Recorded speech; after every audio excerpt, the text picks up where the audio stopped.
L'annonce de la fermeture de Tupperware à Joué-les-Tours a été un choc pour ses 235 salariés. L'usine était le seul site de production en France de boîtes en plastique américaines. Elle doit fermer en mars 2018, une fermeture de plus pour Joué-les-Tours. Indémodable et international, on le retrouve aussi bien au Mexique qu'en Afrique du Sud. À Joué-les-Tours, l'unique site français est cité en exemple comme l'un des plus modernes d'Europe. C'était en 1996, Tupperware, société américaine implantée en Touraine, employait alors 484 salariés. À cette période, leur avenir ne semblait absolument pas menacé. A priori, aucun souci à se faire. Il y a quand même un certain savoir-faire et il faut quand même un certain niveau technologique. Donc vous ne pouvez pas transférer n'importe quoi, n'importe où. Et donc dans les autres pays, cette technologie n'existe pas. Et le personnel pour l'utiliser n'existe pas non plus aujourd'hui. Octobre 2017, la direction générale du célèbre fabricant de boîtes alimentaires en plastique annonce aux représentants du personnel son projet de fermeture d'ici mars 2018. 235 emplois sont menacés. Et les produits les plus compliqués, c'est à Joué-les-Tours que c'est fait. Maintenant, ils vont être faits en Europe, je ne sais pas où encore, mais sûrement au Portugal ou Belgique. Tupperware dispose de 4 usines en Europe, Portugal, Belgique, Grèce et France, la seule à fermer. La direction assure tout mettre en œuvre pour trouver un repreneur. C'est un véritable coup de massue pour les salariés d'Indre-et-Loire qui nous ramène quelques années en arrière. Le choc a Joué-les-Tours. Michelin s'apprêterait à supprimer 700 postes, soit les 3/4 des effectifs. Juin 2013, Michelin annonce la fermeture de la filière pneus poids lourds spécifique à l'usine de Joué-les-Tours. 726 postes supprimés sur les 900 que compte le site. L'investissement qui a été fait sur Joué-les-Tours n'a pas été le bon. Ce qui devait nous sauver nous a perdus, quoi. Et ces gens-là qui ont fait ces choix stratégiques, on ne perd pas leur emploi. Ceux qui perdent leur boulot, c'est les ouvriers comme nous. Dernièrement, la direction est venue inaugurer le nouveau site de production qui emploie désormais 215 salariés. 22 millions d'euros ont été investis pour regrouper et rénover les activités restantes, principalement la fabrication d'éléments destinés aux autres usines de groupe. Malgré tout, l'inquiétude demeure. Il n'y a pas eu d'autre solution que la liquidation pour Outiror, société d'outillage basée à Saint-Cyr-sur-Loire.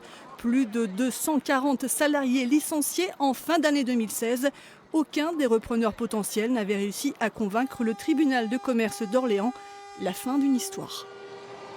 Nous sommes ici sur le site de l'entreprise Duralex, autre marque très connue, très répandue dans les cuisines françaises et dans les cantines scolaires. Basée dans le Loiret depuis plus de 70 ans, elle a failli disparaître en 2008, date à laquelle elle a été rachetée par un homme d'affaires franco-britannique.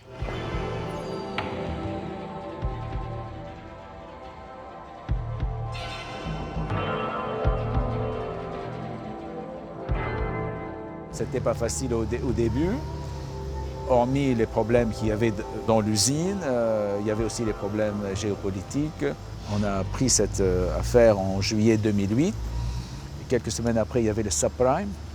Après le subprime, il y avait le printemps arabe. Après le printemps arabe, il y a eu le problème avec la Russie et l'Ukraine.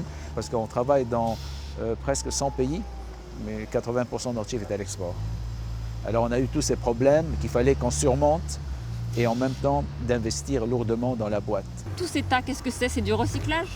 C'est du calcin, parce que le four, on doit mettre une quantité minimum. C'est un four qui est énorme, qui peut prendre 160 à 180 tonnes de verre en fusion, et on ne peut pas descendre beaucoup la quantité. On est obligé d'avoir, par exemple, un minimum de verre dans le four, d'où il y a des moments où, sur certaines lignes, on envoie le verre en fusion à la cave et c'est broyé et on réutilise de nouveau un petit pourcentage dans le produit. Ça veut dire que l'usine ne s'arrête jamais?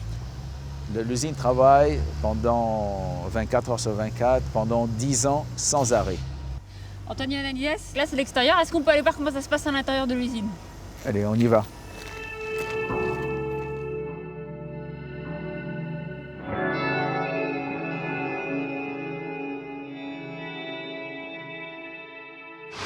On n'imagine pas les investissements lourds que vous devez faire pour fabriquer ces verres qui ont l'air très simples finalement.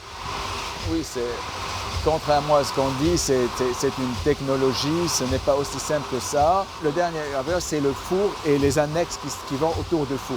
C'est-à-dire, ça nous a coûté 12 millions et il est opérationnel pendant 10 ans.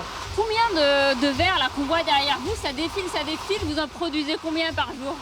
Bon, écoutez, pour vous donner un peu la donnée, on fait 130 à 138 coups minutes sur cette ligne actuellement.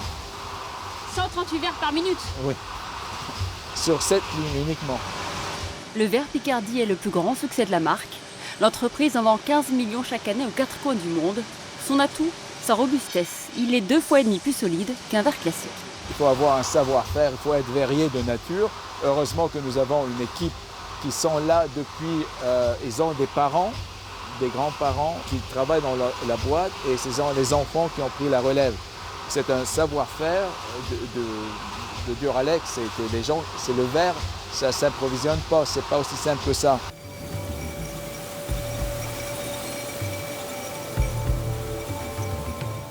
L'usine Duralex comptait 200 salariés en 2008 lorsqu'elle a été reprise. Elle s'est développée depuis en recrutant 50 personnes. Elle souhaite continuer son développement, notamment en gagnant de nouveaux marchés à l'export.